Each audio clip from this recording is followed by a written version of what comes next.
The first time I stepped foot back into that house, I was trembling. Not from fear, but from the weight of memories that had been stolen from me. The familiar scent of jasmine still hung in the air, yet it felt foreign, as if my place in this home had already been erased. I was the kidnapped son, lost at 5, found at 23, and in my absence, someone else had taken my spot. Ethan, the golden boy, the adopted miracle, the family savior. I was just a ghost they didn't expect to return, and from the second I walked through that ornate front door, I could feel it in their eyes. The hesitation, the discomfort, the unspoken question, why now? My mother, Clara, hugged me like she was hugging a stranger who wore her son's face. My father, Michael, looked like he was searching for a memory he couldn't find. Sophia and Annah, my sisters, God, they were so different now. Sophia was poised, cold, and controlled, while Anna was a fiery spark, impulsive and loyal, but not to me. Not anymore. Their arms didn't fly open when they saw me. Instead, they shifted their eyes to Ethan, who stood behind them like a god among mortals. He didn't even flinch when I arrived. He smiled, that same smug, perfect smile that didn't reach his eyes. "Welcome home, brother," he said, and I wanted to vomit. In that one line, he declared himself the rightful heir and me the intruder. I tried to tell myself it was paranoia, trauma warping my perception, but it wasn't. The first night I stayed in what was supposed to be my room, now transformed into a gym, Ethan made a passive comment at dinner about how George probably doesn't even remember which fork to use, and everyone laughed. Everyone. I sat there, a joke in my own skin, my mother chuckling like she didn't just lose 20 years of my life. And that was just the beginning. Over the following weeks, Ethan began to plant seeds. Subtle, poisonous seeds that bloomed into full-blown mistrust. If something went missing, he'd innocently ask, "Hey, George, did you borrow that?" If Anna's tablet mysteriously broke, he'd suggest, "Maybe it fell, or maybe someone unfamiliar with the house knocked it over." When Sophia's cat got sick, Ethan was the first to say, "Strange, she was fine before George started feeding her." He did it all with a smile, like he wasn't accusing me, just trying to help. And every time, my family looked at me with that growing unease. It didn't matter that I denied it. It didn't matter that I stayed quiet, respectful, eager to learn who they'd become. They believed him every single time. I wanted to scream, to punch a wall, to cry, but I did none of it. I just smiled back and pretended I didn't notice. But inside, I was rotting. Then one night, I found Ethan in the living room, whispering to Anna. She was crying and he was telling her, "He's not like us. You know that, right? He doesn't understand what family is." She nodded. My little sister, the one who used to sleep in my crib with me when we were toddlers, nodded like I was a stranger. I stood in the dark hallway, my fists clenched so tight they trembled. I could have walked in, demanded answers, but I didn't. I needed proof. I needed to be patient. I began to observe him, document his every move, every whisper, every suspicious moment. And slowly, patterns emerged. He would forget to tell me about family events. He'd intercept messages from my parents. He even hacked into my laptop once. I caught him red-handed, and when I confronted him, he smiled and said, "Paranoia doesn't suit you, George. Maybe you should talk to someone about that." When I told my parents, Ethan had already spun the story. "He's clearly overwhelmed," he told them, playing the concerned brother. "Maybe we rushed his return a little too quickly.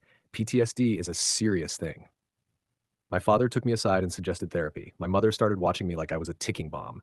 Sophia pulled away completely, and Anna wouldn't even sit next to me. I became the outsider again, the freak, the broken toy no one knew how to fix. But I wasn't broken. I was done.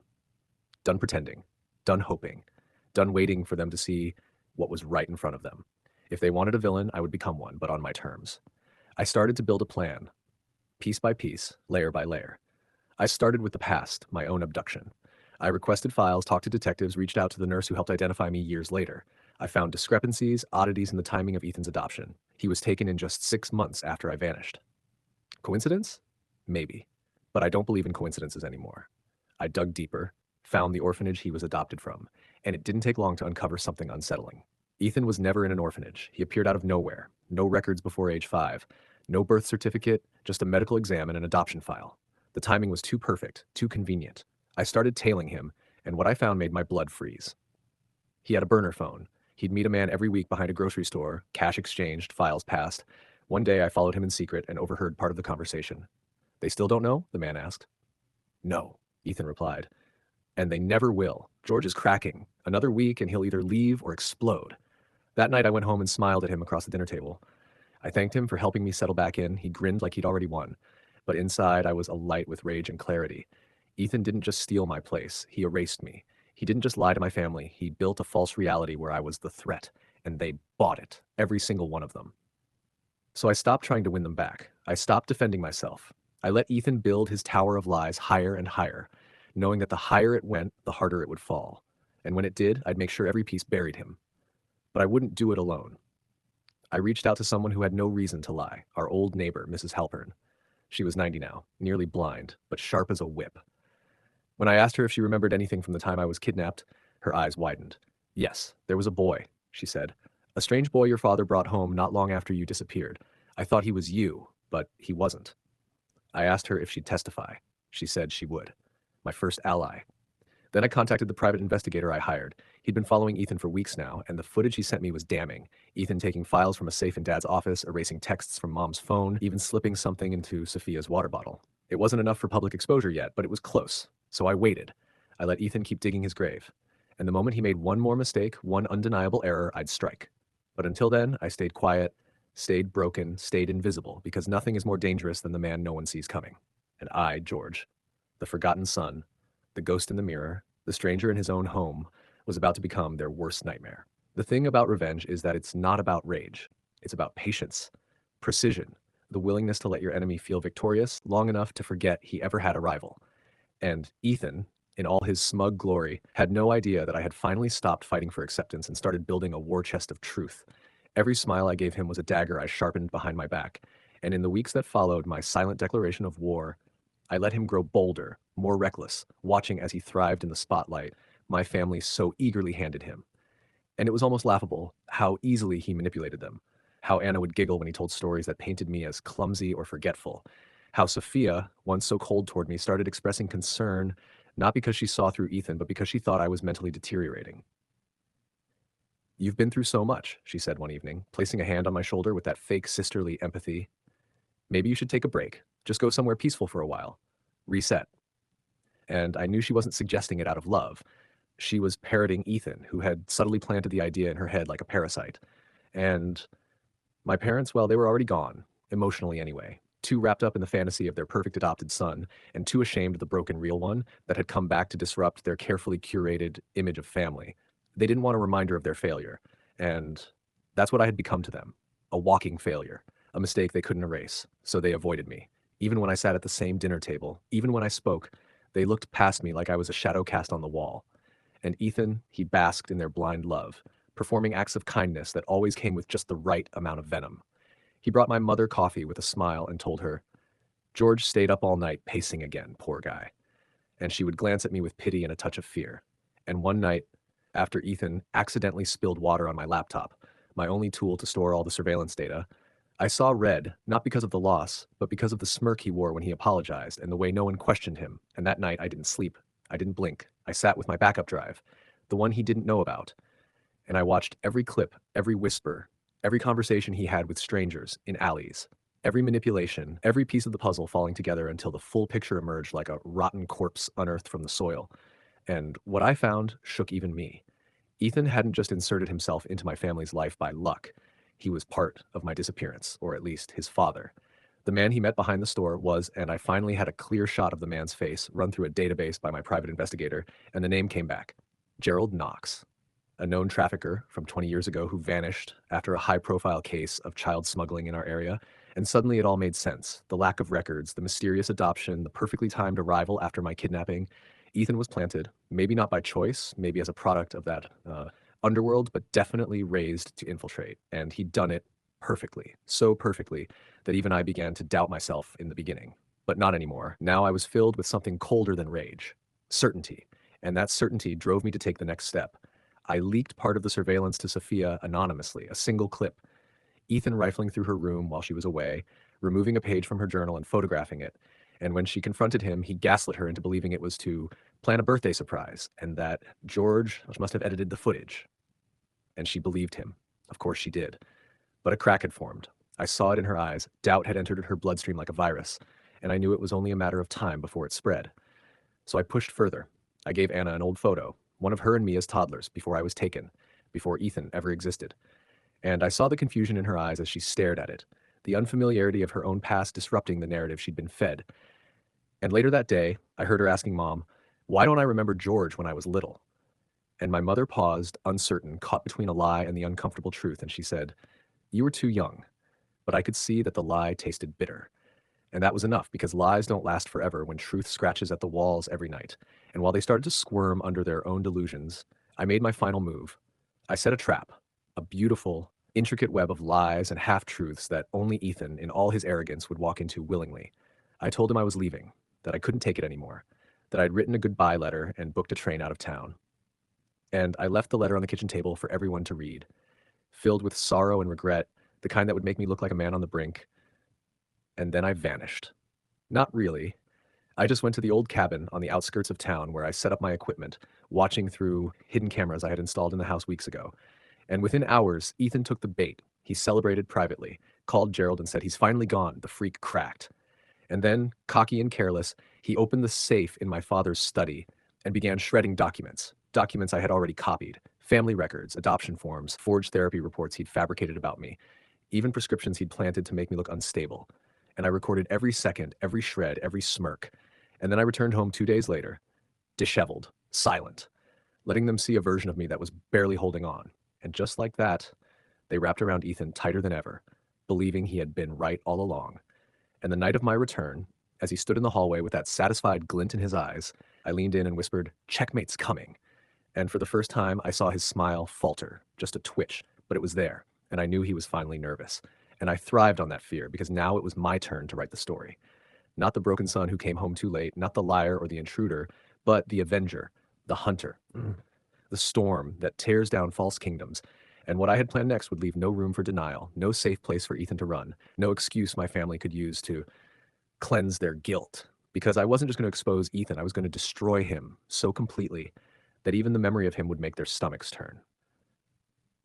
And when it was done, when they looked into my eyes and saw the truth they had been too blind to see, I wouldn't offer comfort. I wouldn't offer forgiveness. I would offer silence, because sometimes the loudest punishment is the sound of your own regret echoing in the ruins you helped create. There's a moment, just before the final curtain falls, where the villain still believes he's the hero, and Ethan, in all his twisted arrogance, still walked through our house like it was his kingdom, smiling at my mother, charming Sophia, tossing playful insults at Anna like a beloved older brother. But what he didn't know was that I had already started building his coffin, not one made of wood, but of whispers, evidence, and their own guilt wrapped around his lies like nails. And I was done playing victim, done begging for love from people who willingly handed it to a stranger. So I pulled strings they didn't know were attached to anything, starting with Anna, who was beginning to sense something wasn't right, because that photo I gave her didn't just confuse her. It haunted her. She kept staring at it like a puzzle that refused to solve. And one night, when Ethan came into her room and tried to take it, she clutched it to her chest and screamed, "Why do you hate George so much?" Um, and his face, usually painted with a permanent grin, cracked for a second, enough for me to clip it on camera, and I sent that to Sophia. No context, just the video. And this time, she didn't ask Ethan, she asked me. Alone, after dinner, standing by the hallway window, her voice low, like she was ashamed. "Why are you doing this, George? Why are you trying to ruin him?" And I looked her dead in the eyes, calm, steady, and said, "You ever wonder why you've never seen Ethan's adoption papers or his real birth records? You ever wonder why he panics every time you bring up our childhood?" And she blinked, visibly shaken, because I could tell she had wondered. She just didn't want to face what the answers might cost her. And before she could deflect, I handed her a folder, thick with proof. Stolen documents, phone recordings, screenshots, and the crown jewel, a video call Ethan had with Gerald, discussing my disappearance like it was a business deal gone stale. And I watched her hands tremble as she flipped through the pages, watched denial melt into horror, watched her world collapse brick by brick. And still, she whispered, "There must be some explanation." And I smiled, not because it was funny, but because it was so damn tragic how desperate they all were to believe in a lie over facing the truth they buried with me all those years ago. But I wasn't going to force them anymore. I wasn't going to beg. And Sophia, she said nothing the next few days, just watched Ethan more carefully, quieter, colder, and that was enough for now, because next came Anna, who started avoiding Ethan, asking questions like, "Why did you say George hit you when he didn't?" And I could see the panic rising in him, his control slipping, and the moment he lashed out at her, actually yelled in the middle of the living room when she refused to hand over her diary, I stepped in, calm as a blade, and said, "Touch her again, and you'll lose more than their love." And he tried to act composed, tried to laugh it off like I was being dramatic. But the way Mom looked at him, startled, confused, she saw something that didn't fit her image of him. And Ethan knew it. So he pivoted like a true manipulator. He started faking sickness, anxiety attacks, episodes where he'd collapse in the hallway just as someone walked by, claiming stress from George's threats and how he felt unsafe. And my father, ever the idiot in denial, asked me to move out again, just temporarily. And I agreed because I had already made arrangements for what came next. A family gathering, one they wouldn't forget, one I would control from start to finish. And the occasion? My birthday. The one they forgot for years, the one they never celebrated since I came back. And when I brought it up, they hesitated, but Sophia insisted, and Mom agreed, a little too quickly, maybe out of guilt, maybe out of routine. But Ethan, he didn't like it, not at all. And I could see the gears turning in his head. Too many variables, too many eyes, too much attention not on him. And I knew he'd try something, so I baited him again, this time with a hint that I had more unreleased evidence. And just like that, the night before the party, he snuck into my room, thinking I wasn't home, and found the hidden drive I left, filled with false files, copies of everything I already shared, but rigged with motion sensors and a camera. And I caught every second of his break in, including the part where he muttered, "I'll end him if I have to." And I sent that clip anonymously to every single family member's phone an hour before the party began. And then I showed up late, dressed in black, carrying a USB in my hand like a loaded gun. And when Ethan saw me, he froze, tried to hide his nervous twitch behind a smirk, but his eyes darted frantic, and I knew he felt the noose tightening. And when I stepped up, raised a toast, and said, "Before we celebrate, I'd like to show everyone a few memories." The silence that followed was delicious, like the calm before a storm no one's prepared for. And I played the clips, one by one, the break-in, the calls with Gerald, the forged reports, even a secret conversation he had with a woman he paid to claim I attacked her. And the room exploded, not with anger, but with stunned silence, the kind that fills a graveyard. And Mom dropped her wine glass, and Dad's face went pale, and Anna started crying, not because she understood all of it, but because she finally sensed the truth. And Sophia, she stood up and slapped Ethan so hard the room echoed, and he tried to speak, to lie, to spin another tale, but the evidence spoke louder, and when he lunged for me, I didn't fight back. I stepped aside and let him fall flat in front of everyone, pathetic, exposed. And when he looked up, eyes wild, foam at the edge of his mouth, he screamed, "You ruined everything!" And I knelt beside him, whispered so only he could hear, "No, Ethan, you did." And the police, who I called in advance with everything I had, were already waiting outside. And as they dragged him out screaming, calling my parents fools, begging Anna to help him, cursing Sophia, I turned to my family, not smiling, not gloating, just empty. Because this wasn't victory. It was justice, cold and heavy. And when Mom tried to reach for me, whispering, "I didn't know," I pulled away and said, "You didn't want to," and walked out, not because I wanted distance, but because I wanted them to sit in that silence, feel the weight of what they allowed to grow in my absence, to finally see the rot behind the mask they loved so blindly. And that night, I stood outside our house, looking at the lights flicker, hearing the faint sobs through the open windows, and I didn't feel healed, but I felt powerful, because for once, the truth wasn't buried in my throat. It stood tall, undeniable, and as the sirens faded into the night, taking Ethan with them, I finally exhaled, knowing this was only the beginning of their reckoning, not the end. The silence that followed Ethan's arrest was heavier than any scream, like a storm had passed but left behind wreckage no one dared to clean up. And for days after, the house didn't feel like home. It felt like a crime scene where everyone walked on eggshells, like avoiding eye contact, too ashamed to face the one person they had wronged beyond forgiveness. And I stayed away, not because I couldn't bear their presence, but because I wanted them to sit in it, to truly drown in the weight of what they'd allowed to grow in my place. And it didn't take long before the texts started pouring in. First from Mom, short, hesitant apologies like, "I'm sorry I didn't know," and "Please come home." Then from Dad, defensive and confused, trying to justify his blindness with pathetic lines like, "We just didn't want to believe someone we raised could do that." And then came Sophia, more direct, begging to meet, saying she didn't know who to trust anymore. And though I had every right to block them all, I agreed to meet Sophia. Not because I owed her closure, but because she still had a sliver of guilt worth cultivating. And when we met in the same garden where Ethan used to sit with Mom on weekends like the golden child, um, she didn't say a word at first, just sat there with her eyes red, fingers trembling. And when she finally spoke, her voice cracked through the silence like glass breaking. "Why didn't you tell me earlier?" And I laughed, bitter and hollow, because how could I explain that I had 100 times over, but no one had heard me because they never wanted to? They were too busy worshiping a monster. And when I said that, Sophia broke, tears streaming down her cheeks, whispering, "I should have protected you." And I nodded, cold and detached, because the truth was she didn't. And that was something she would have to live with, not me. And then came the trial, faster than I expected, because Ethan's charges piled up quickly. Fraud, identity theft, conspiracy to kidnap, and though Gerald disappeared like a cockroach in the dark, the evidence tied Ethan so tightly to the past that even the best lawyer couldn't unravel it. And I watched from the back of the courtroom as my so-called family sat in the front row, heads bowed, avoiding my gaze, clinging to each other like that made up for the years they left me for dead. And Ethan, he was unrecognizable now, pale, defeated, trying to spin his own sob story, claiming he was manipulated, that he never meant to hurt me. But when the judge played the recordings of him laughing about my disappearance, mocking my trauma, the courtroom shifted, and I saw it. That moment of realization in Mom's eyes, like someone had finally ripped the blindfold off her soul, and still she looked back at me, searching for forgiveness that would never come. And when Ethan was sentenced, when they dragged him away in chains, crying, screaming, "I'm one of you. I'm still your son." None of them moved, not even Anna, who used to follow him like a shadow. And after the hearing, they tried to talk to me again, all of them, like a chorus of regret. But I kept my distance, because no apology could rewrite the years I spent alone, unloved, erased in favor of a fraud. And it wasn't just about what they did, it was what they refused to do when I needed them the most. And I wanted them to feel that absence like a hole in their chest that never closed. The same way I had for so long, so I went back to the house one last time, not to stay, but to leave something behind. A letter, not for closure, but for clarity. And in it I wrote, "You didn't lose me to Ethan, you gave me away." And I placed it on the dining table, right where Ethan used to sit, like a ghost haunting their perfect little fantasy. And as I left, I passed Anna in the hallway, her eyes swollen, clinging to a drawing she made of the two of us as kids, asking, "Can we be a family again?" And I wanted to say yes, I wanted to believe she was innocent, but I saw too much of their ignorance in her eyes. So I crouched down and said, "Maybe one day, but not today."